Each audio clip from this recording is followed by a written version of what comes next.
Hello guys, welcome to our YouTube channel, and today we are going to learn how to clear chat history on WhatsApp PC. So let's get started. So if you want to clear your chat history on your WhatsApp PC, so to do that what you can do is first of all open up your WhatsApp. So in Windows search bar just type in WhatsApp. So after typing in WhatsApp you'll open up your WhatsApp application. So now what you can do is in the bottom left corner you will find this gear icon. Just tap on it, and after tapping on that gear icon, now what you have to do is just tap on this option which is chats, and inside your chats you will find your chat history. So now what you can do is just clear your messages and then tap on clear chats, and that will clear chats from both devices. So inside of your mobile device, so if your WhatsApp is linked with a mobile device, it will also clear chats from there and also from your laptop.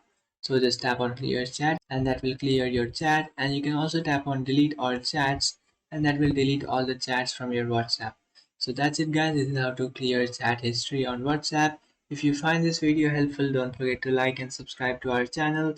If you have any doubts, feel free to comment below. Thanks for watching.